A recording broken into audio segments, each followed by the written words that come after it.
Welcome to Kung Fu Habit number 2. This is part 2 on black crimes, etc. Now we get into the violent shit. Alright? I want to say this started back in like 1989. It may have gone a little further because Chirac is something new to me. And I don't live in Chicago. I don't have family in Chicago. I have no intention of ever going to Chicago with all the shit that's been going down. And then there was Jesse Smollett. There's a lot of things that I'm not going to Chicago for. You know, even if Chicago becomes the multi-mecca of Hollywood, I'm not going there. You can send me to Atlanta, you can send me to California, you can send me to Florida, you can send me to New York. I am not going to Chirac. Because I don't want to get shot just because somebody doesn't know that I'm an actor.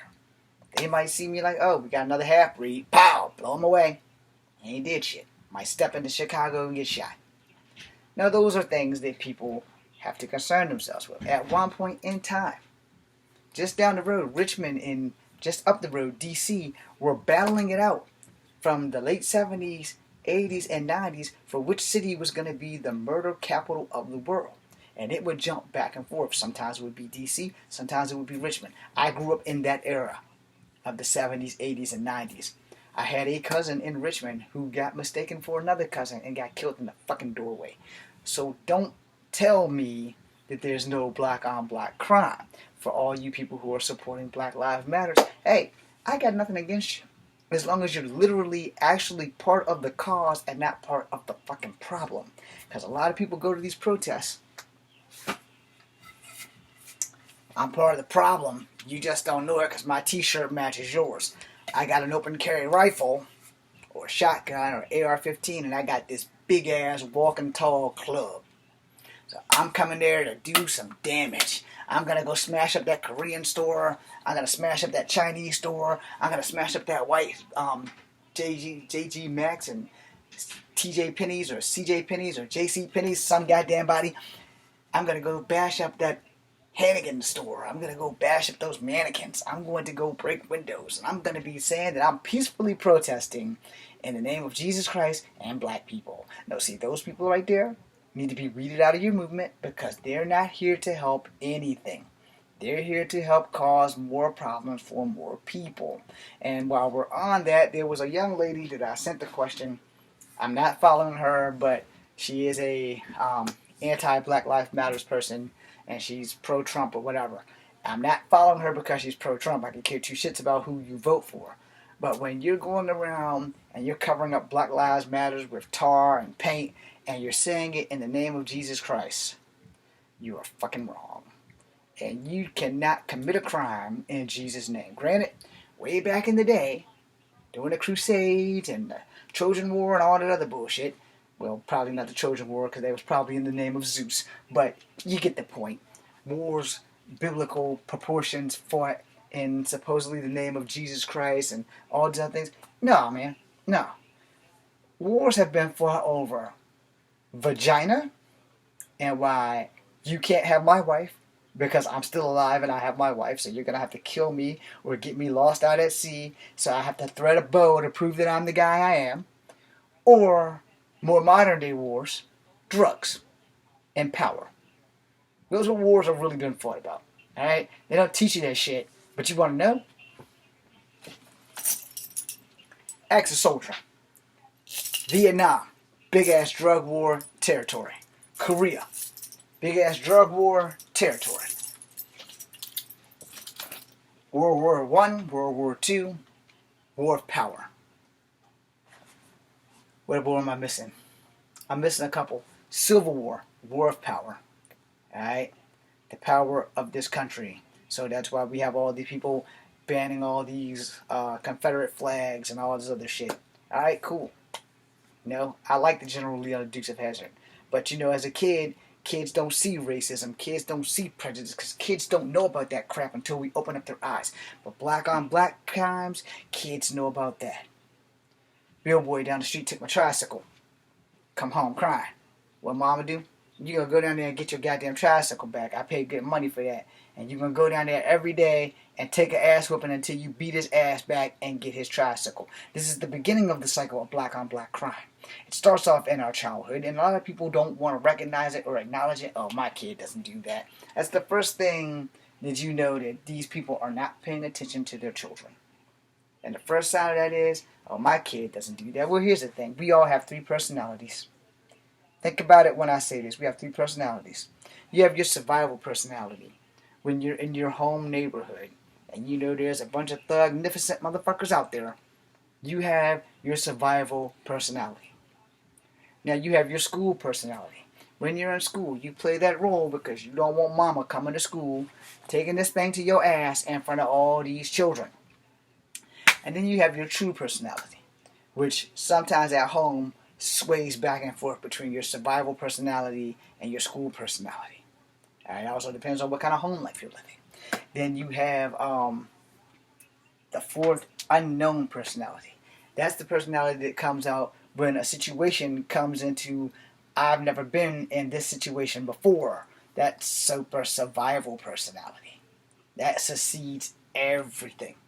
And that also lets you know who you are going to be or how you are going to turn out. Alright? Like I said in the other video, when I was a younger kid, my uncles used to make us fight in the streets. And by us, I specifically mean me and a couple of other kids. And it was win or get your ass beat. Which is why I'm as tough as nails now. And I don't fucking lose fights. In fact, the only fights I ever lost was when my big sister used to whoop my ass on a daily basis. Which I'm grateful for, because otherwise I wouldn't be tough enough to have gone out and fight other people bigger than me. Now, black on black crimes. How many times have you heard about this in your neighborhood, but you've said nothing and you've done nothing because you know what happens, but you don't care? Somebody down the road has a party. They don't tell you, but one of their guests hits your fucking car. How do I know this? Because I've been the victim of that. My neighbor just went through the same shit half a month ago. So he just got the car, and somebody racked into his shit. Another neighbor just 2 weeks ago just got his car totaled by somebody, but nobody in the neighborhood saying anything. Somebody knows who did it, but it's a complete black neighborhood with the exception of 2. We have maybe, if you don't count the people in Roy's place, we have maybe 3 white families over here, if you don't count the white families in the trailer court. So technically 4, because our next door neighbors, they're a young white band. The next door to them, they're a young white couple. It was an interracial couple, but they moved out and a young white couple moved in. Right diagonally across the street is a white couple, and right across the street from our white bandmates is a white couple. And then 2 houses over to this side, there's a white couple. Then there are a few white people that live in the trailer court, but it's mostly Latin and Mexican people. And then there's Mexicans and blacks on the end of the road until you get to Roy's place, where there are blacks and whites living in there. Know your neighborhood, people. Know your neighborhood. But for the most part, they are the minority and the blacks are the majority. Unless you count all the Mexicans in the trailer court, because they outnumber both the blacks and the whites in the neighborhood. Okay, I'm not saying that to be a dick, I'm saying it because it's the fucking facts. But here's the difference maker. Somebody who threw that party knows who smashed my neighbor's truck. They know who smashed my other neighbor's car way down the road. They know who did it, but nobody's saying anything. Henceforth, black on black crime of vandalism has happened. Why do I know this? Because my yellow car, when my ass was still healthy and had it, and my dad wasn't driving it to his death, also got parked on the sidewalk. It wasn't on the sidewalk the night before I went to sleep, but when I woke up, my tires were on the sidewalk. Somebody literally moved my car with the front of their truck. They had the little bumper impressions because they had the crash bar into my truck. Black on mixed black guys crime. Alright? How many times, our neighborhood got shut up by black people. How many times have you heard that told to you by other black people? It's a fucking fact. Most black people shoot up black neighborhoods. They don't go into white neighborhoods and shoot up white neighborhoods. They know better than that shit. But they'll come to a black neighborhood because they know 9 times out of 10 the cops will fill a report and that shit will go on file 13. Oh, I suppose you guys don't know what file 13 is. That would be the trash can. Alright? Because that's how it works. Alright? That's not just a Chirac problem. It's not just a New York problem. It's not a Detroit problem. It's not a Florida problem. It is not an Alabama or a Georgia problem. It is a nationwide 50% of the 48 states had that problem. I'm excluding Alaska. Yes, I know there's 50 states. I don't know, again, if any black people live in Alaska. So therefore, you don't really hear too much black on black violence in Hawaii. But when you get to California, what the fuck y'all think the Bloods and the Crips were doing? All the murders between the Bloods and the Crips, if that wasn't a clusterfuck on black crime, nothing is. All the black on black crime that's happening in Chirac or Chicago, whatever you want to call it, same thing with Detroit. But you don't see too many Black Lives Matters groups flocking up there to try and talk to people because it's a dangerous place to go. Am I blaming them for not going? Hell no. What did I just say? It's a dangerous place to go. Black Lives Matter movements know where they can cruise safely and where they can't. Alright? Why is it safer to cruise in New York in Black Lives Matter versus Chicago? Because Chicago has jumped the track on who's got the most murderers in the city. Now, earlier I stated that between DC and Richmond, 60s, 70s, 80s, 90s, they were biting for a position on who has the higher death rate. Well, most of those death rates in DC and in Richmond were of black people. Alright? You guys can go fact check that shit if you want. But 60s, 70s, 80s, 90s, it was a battle for who had the higher death rate of people of color, or people in general, but mostly people of color, in Richmond and in Washington, D.C. And I'm not talking about the rapes. I'm just talking about the murders itself. I'm not talking about the drug dealers and drug addictions. I'm just talking about straight up motherfuckers getting murked.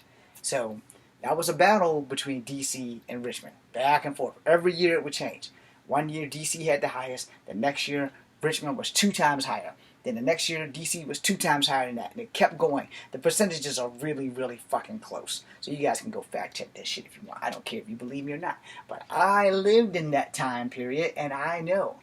That was like before we started having a lot of guns and Jamaicans coming through Charlottesville. Once the Jamaicans got here, Charlottesville would be lit up a little bit.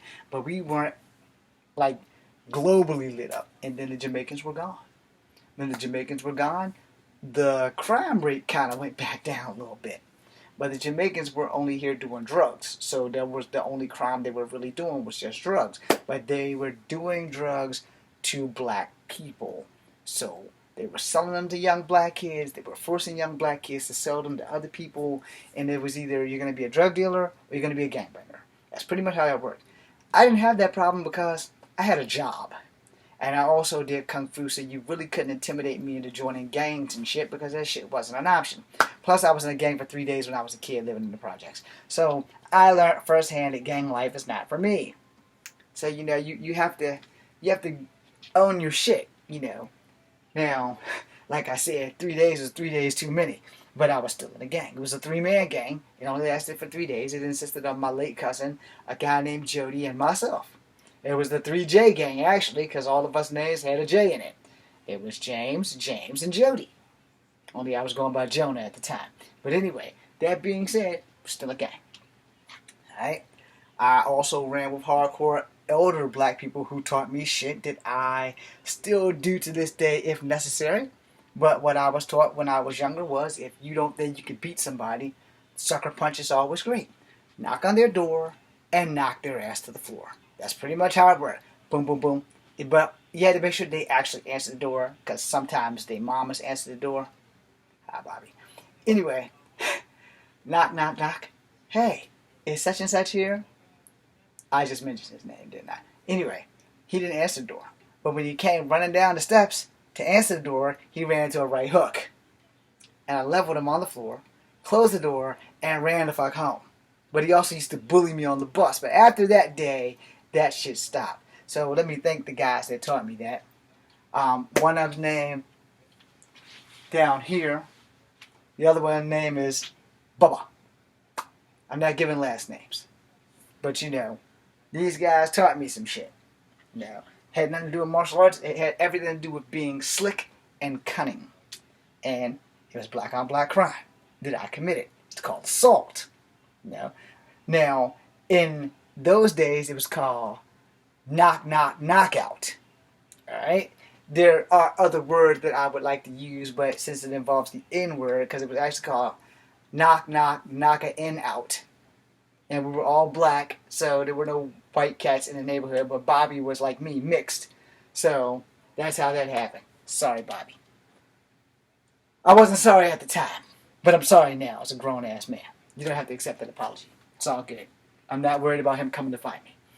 Anyway, the whole problem is that when it comes to crimes, we are all more likely in danger from people who look like us. You can go anywhere in this world and strangers will be treated on how they blend in. Alright? So, you go to New York, if it's your first time in New York, the first thing everybody tells you, whatever you do, don't admire the height of the buildings, because everyone's going to know that you're not from there, which puts a big red target on your back. Now, I don't know how much of that is true, but that's what I learned when I was a child, so I never really looked up.